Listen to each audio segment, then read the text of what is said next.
নবীজি আমাদের ঈমান কিনা আল্লাহর হাবিব সাল্লাল্লাহু আলাইহি ওয়াসাল্লাম হচ্ছে আমাদের ঈমান। ঈমান দুইটা জিনিসের ভিত্তি হয়। এক নম্বর হলো তাওহীদ, দুই নম্বর হলো আল্লাহ রাসূল সাল্লাল্লাহু আলাইহি ওয়াসাল্লামের রিসালাতকে সাক্ষী দিলে ঈমান পরিপূর্ণ হয়। ঠিক কিনা বলে? এইজন্য আমার বয়ান এখানে সংক্ষিপ্ত করতেছি।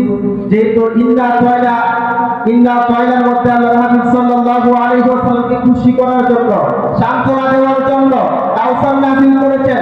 কাউসার আল্লাহ রাব্বুল আলামিন এমনিতে মানুষকে দান করেন না, দান করেন যে ব্যক্তি নামাজ পড়বে। পড়ে রাখতে আল্লাহ বলেন ফাসাল্লি লি রাব্বিকা ওয়ানহার, ইয়া রাসূলুল্লাহ আপনি নামাজ পড়ুন, আপনি সালাত পড়ুন এবং নহর করুন।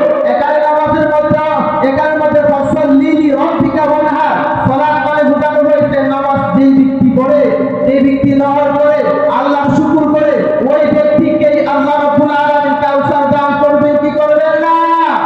আর যদি বলেন করবেন কি করবেন? নবীজি আমাদের ঈমান কিনা আল্লাহর হাবিব সাল্লাল্লাহু আলাইহি ওয়াসাল্লাম হচ্ছে আমাদের ঈমান। ঈমান দুইটা জিনিসের ভিত্তি হয়। এক নম্বর হলো তাওহীদ, দুই নম্বর হলো আল্লাহ রাসূল সাল্লাল্লাহু আলাইহি ওয়াসাল্লামের রিসালাতকে সাক্ষী দিলে ঈমান পরিপূর্ণ হয়। ঠিক কিনা বলে? এইজন্য আমার বয়ান এখানে সংক্ষিপ্ত করতেছি। যেহেতু ইন্না তয়লার মধ্যে আল্লাহর হাবিব সাল্লাল্লাহু আলাইহি ওয়াসাল্লামকে খুশি করার জন্য, সান্ত্বনা দেওয়ার জন্য